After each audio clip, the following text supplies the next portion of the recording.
2015 brought us yet another massive year in music. We saw millionaires make billions, women continue to dominate the industry, and of course, we have to mention giving rise to us here at Audible Approach. Ladies and gentlemen, it's Chart Topper 4. Turn those speakers up. Wake up, everybody. Wake up, everybody. Wake up, everybody. Wake up, everybody. Wake up, wake up. I wanna wake everybody.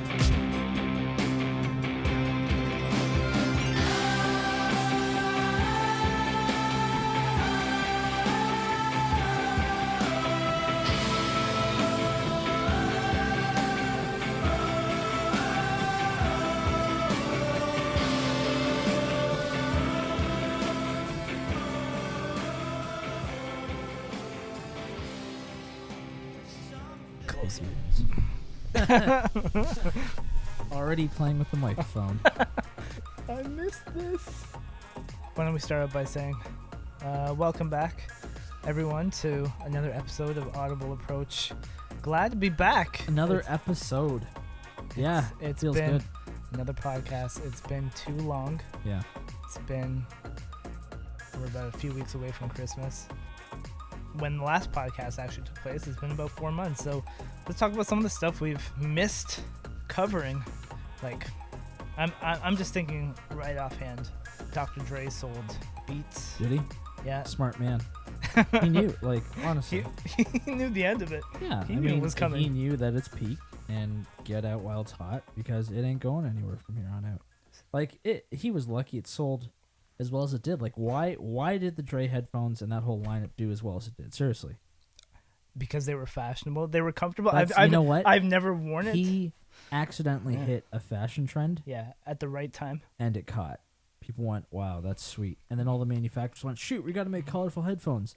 And everybody has them. That's but, right. you know, it's not like they were good sounding They were, actually, I wouldn't even say good. They were okay sounding headphones. They were above average. They were better than the $20. Like cost headphones. Yeah, or something. cost headphones. But they weren't good headphones. You could get better headphones for the same money, but they just were not fashionable. Yeah.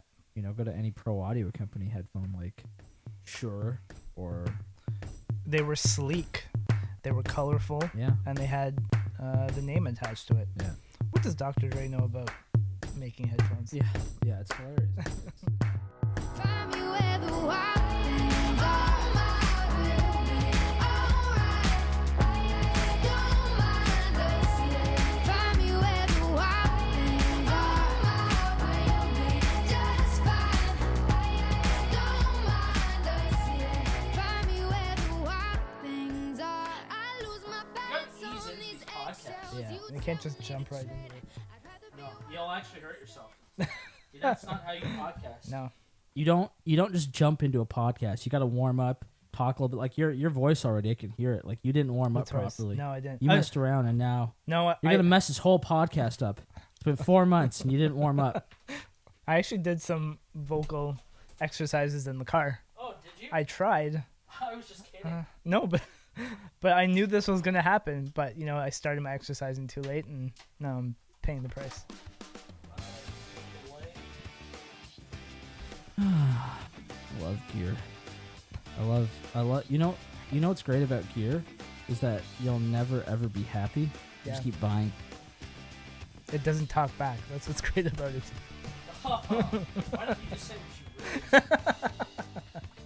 Why don't you just say what you really mean? Gotta go deaf. That's fine. This is good. Okay, This so is good. Should I do another throw into the episode?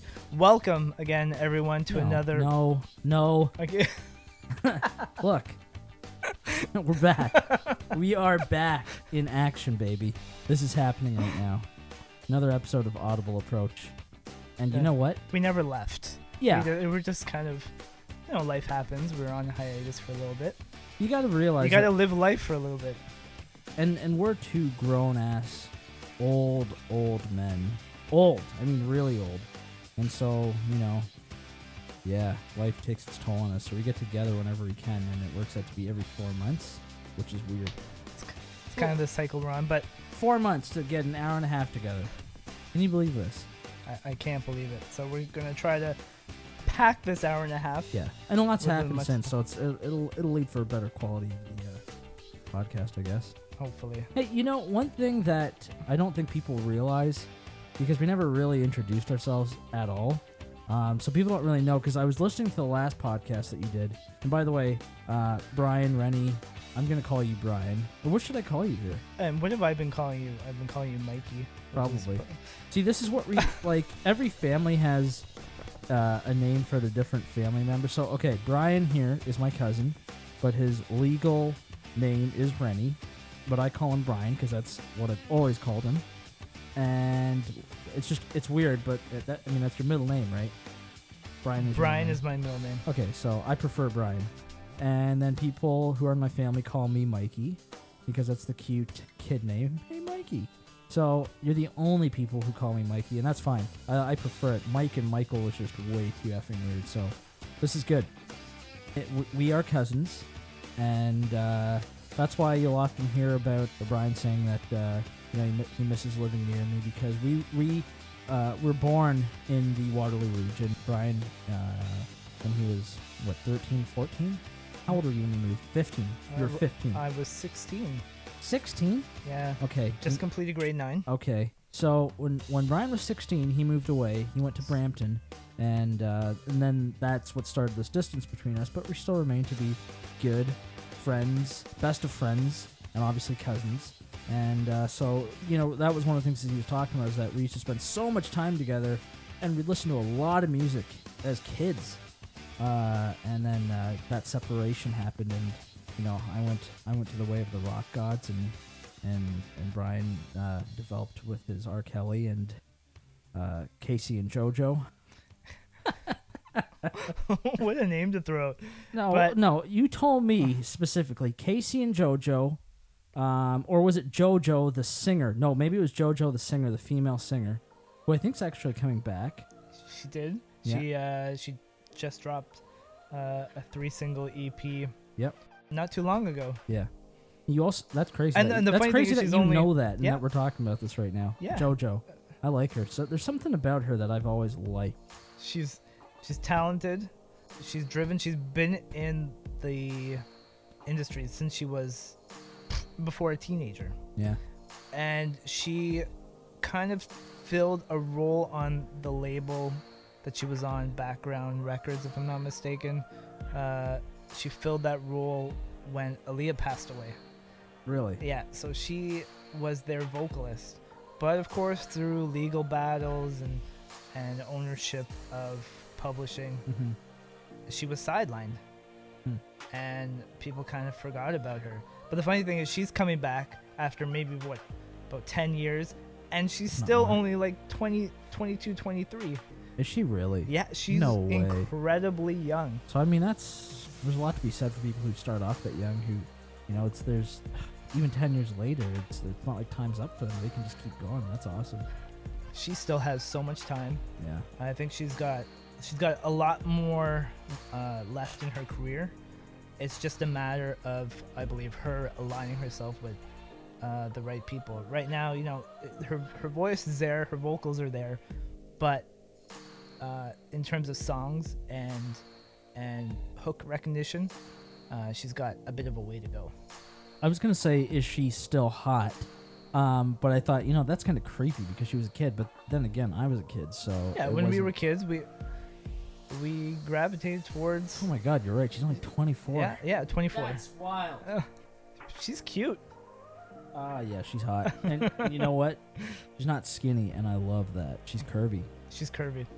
Yes. Oh, yeah. She is smoking. Good for her. I hope she does make a comeback. I really Take all do. these skinny bitches off the charts. It's funny that you say that because, right now it's middle. Like I said, it's middle of November. The songs of the summer have come and gone. One of the biggest songs of the year, this past year, 2015, especially in the summer, was "All About That Bass" by Meghan Trainor. Can't stand that song. Thank you. I appreciate what the sentiment of the song and what it was trying to do, but I think it really gave women. It sent the wrong message. I think it was embraced the wrong way. It's okay to, love yourself no matter what shape and size you are. And yes, to a point. But I think, slim is also equated with being healthy. And what is wrong with that? I think that's coming from you being like a $105, never been able to gain a pound in your life. It's true. Yeah, I mean, it's a calculated song. Let's do a song like this, which is about being, being a thick girl, because obviously I am a thick girl, and that's how we'll market it. She does have a good voice, so I will give her that. It's a throwback voice. I appreciate the tribute to the 70s and 80s R&B, which is why, I still listen to her. I'm okay with giving her a chance and giving her record a chance, because I think there is some talent there. Yeah, I really like, in fact, and I will say this, I know I said, I hate that song, but I really liked that song like the first 3 times I heard it. Yeah. I was like, oh yeah, this is cool. I remember the moment because this girl I worked with showed it to me. This girl introduces me to all the music that gets big out there and that I listen to. And it's quite funny because I told her she's in the wrong industry. She should be running a music label or something because she calls it before it gets big. Yes. But long story short, I liked it the first 3 times. I find basically I have a love-hate relationship with her like I do Nickelback. Every time Nickelback comes out with a new album, I'm like, oh my God, they did it again. They did it again. Yeah. Flash forward a week later, and I'm like, God damn it, get this crap off the radio. This is horrible. It's the same song as last time. They just dressed it up a little. They got me again. We'll get back to that. I want to come back to that. But sticking with Meghan Trainor, again, the message is not what I really have a problem with. I do somewhat. But I feel like she's somewhat of a hypocrite. I mean, you're beside your computer. Google Meghan Trainor AMAs. Okay. The American Music Awards. What, live? The red carpet. I want you to tell me, is she all about that bass? Oh, okay. Google, just look at the images. Okay. Where is the bass? She has lost a ton of weight. So if your message is to, appreciate your body, appreciate your physique, not trying to conform to industry standards, what happened? That didn't take long. You released one album, you gave some popular. She can't just keep releasing songs about being a big fat fatty, so she had to, it was inevitable she had to lose some weight. But I don't even recognize her though. I wouldn't say she's still curvy, but I hear what you mean. You know what I hate? I hate the fact that even when I was talking about JoJo, I hate the fact that I call her curvy or Meghan Trainor curvy because women like them are now being called curvy when in the reality is they're not curvy. They're normal. They're normal. They're beautiful, gorgeous women, and that's exactly what I want to see personally. Yeah. And not the toothpick models out there because for whatever reason, nobody thinks that's attractive. I don't know anybody who thinks, that looks attractive. But because those are, models, that's become the norm. And anything above that's curvy. And I hate to say that these women are curvy because they're not. They're normal, With Meghan Trainor, she's not a skinny. She's not Ariana Grande, right? She doesn't look like she's about to die. So right there, automatically, she's a curvy girl. But yeah, I think we should call her normal and Ariana Grande anorexic because honestly, that's disgusting. I don't want to see that. I agree with you, and I'm not saying she's unhealthy, but be about your music. So, and I like to hear her address that and why the sudden drastic change in her physical appearance. Well, I don't think it's that drastic, but I hear you. I think it's massive. I mean, compare her on the AMAs on the red carpet to her All About That Bass video. I think she's lost a ton of weight. I think she looks good. And good for her.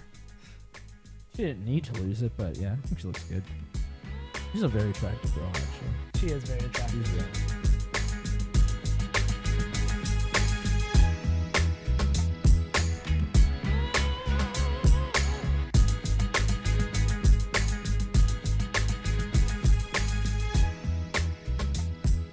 Monica Maya. Those were some of your different artists that you grew up loving and listening to. Coolio, Hootie and the Blowfish. I never listened Those to were Coolio. all. You told me last week that you listened to Coolio. I know, I'm just making this stuff up. We haven't spoken in 4 months. So that's who we are. That's how I know you're lying. We are cousins. We're best friends, and we have these I put another label there. Brothers. brothers. We're brothers, cousins and brothers somehow. Don't get any ideas. But that's we have these intense conversations about music and life and entertainment and yada yada yada on the phone. And so we thought, you know what? Why aren't we just recording these? Because these make for better podcasts and a lot of what's out there. No diss to all the people doing podcasts, but hey, that's why we're doing this. And so the reality is that We do it best. we aren't trying to do a podcast to become some sort of a famous podcast. We're not trying to, make money off this. We're literally having the conversation that we would have together in person, but with microphones in front of us. Now we have that platform where we can have an audience and they can listen in. They can listen. We don't want we your can sell opinion. some No. advertising. We can make some money. I'm just kidding.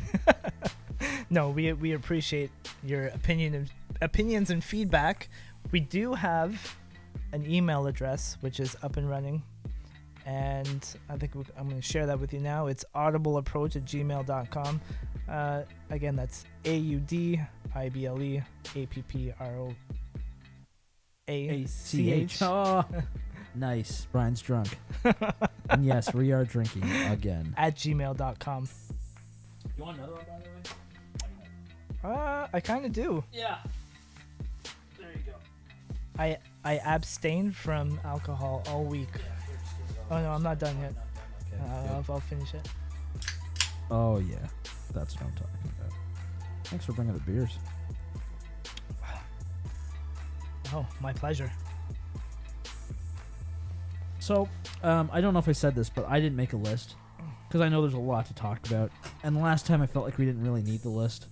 Oh, But I know we you're really prepared. didn't. Really didn't need it. You're right.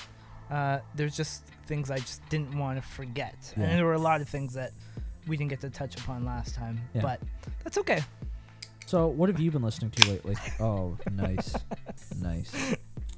Every now and then, a really informative article gets published online, and this one came courtesy of MTV News, which is, I know I'm plugging MTV News, but really they're the best source for music since I've been following this site for about 15 years now. Yeah, and that's been. Is it still your homepage? It's still my homepage. Wow. The musical news content has, decreased and Of diminished course. over the Isn't years. it all about reality TV shows now? It was a lot about, you're right, about their reality shows and their Mhm. plugs. Mm-hmm. But every now and then you get a good nugget. So there was recently Selena Gomez just released her Revival album. Is it because that's what the album's called, or is it like a career revival? Is that literally what it's supposed to be? It's both. So It's actually called Revival? it's called Revival. Oh, nice. It's called Revival, but also this is kind of her, saying, I'm growing up. This album is me. And she's always been associated with a group. So kind of like the way R.Kelly came up and a lot of other people, they come up as a group and then they go solo. I feel like Selena Gomez is only popular because of Justin Bieber. I feel like that's in large part. She was on a kids show, right? She came from Oh no, that was Disney Ariana Channel as Grande. well. Oh, they all did. Yeah. I feel like that's part of the reason why she's as popular as she is. So I don't even think she's that attractive personally. Really? She's okay. She's not bad. She's okay. I mean, again, beauty's in the eye of the beholder, and No, she's no, she's okay. we're not here to rate women. I know we've I already am. rated 3 already. Let's see, JoJo. Ariana She'd probably be Grande. number 1. JoJo. Well, and then Megan Trainor's a close second. Yeah. So now we're on to Selena. So And you've listened to the album. I have listened to the album, Mm-hmm. and overall I like it. it's a sexier album. Yeah. It's really taken advantage of, because she doesn't have the greatest vocal range. So she's very throaty, and it's captured that very nicely. My point was, I was bringing it back to MTV News and their article on the new Revival album. The tease was, this is what you can expect, and we're going to kind of give you the inside track on it. But really, it was kind of really making fun of her. And not really directly her, but all pop albums. Yeah. You know, Why? Because it's pretty much another cliche pop album. Is that what's going on here? it's the PR stuff that gets regurgitated time and time again when, you know, when an artist wants to detach themselves from their past. Does that make sense? Yeah, Justin Bieber. Justin Bieber, Justin Timberlake, any Justin. Well, I'm saying that's what she wants to do, is detach herself from it. Mm-hmm. So the article was trying to be revealing and hint at what we can expect, and they listed 12 things that the audience can expect, or the public can expect from the album. So I'll just read like the first 6. So number 1 was, she's revealing the truth. Well, of course she is. They're going to say that on every album. They all say. Yeah. This album's really the first time I'm exposing myself. Yes. You said that shit the last time. We did, and this this article summed it up. Point 2 was, this is the album that we're gonna get to know her, the real her. Yeah. Yeah, right. Yeah. Number 3 was, this album, she's not holding anything back. Wasn't that point 1? Yeah, exactly. Every subsequent point, you can say, see point 1. Uh-huh. This is a popular one nowadays. Kind of along the lines with new movies that get released. Oh, it's a little darker, Okay. right? Yeah. And ever that's since the Batman series. That was coming out, Exactly. everyone's, you gotta it's a make more it dark. realistic tone. Make it dark. Cloudy with a chance of meatballs. 3. Darker. Let's just see. Let me find. And here's to your point. I'll give you 2 more.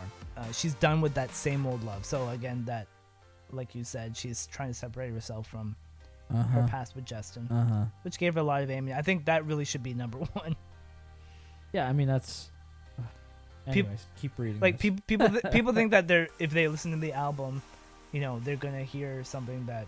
Yeah, exactly. Oh my god. Yeah. She said this. He about broke her Justin. heart. Oh my god. What? No way. She's really telling the truth. She's really telling the truth. But she's moved on. That's good. And she's only telling me. That's good. And I'll read one more here. This album is really taking her out of her comfort zone. What in the hell does that even mean?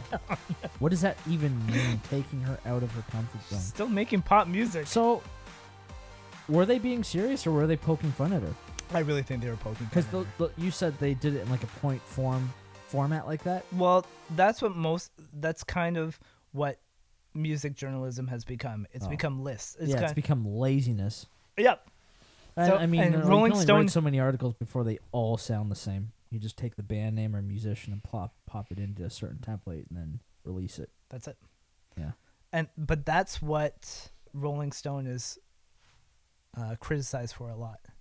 Is it's become an album, or it's become a magazine, which is not. I don't even know if they sell paper copies anymore. But it's become if you go on their website, it's top 100 albums of the decade or top 100 albums of the century. Yeah.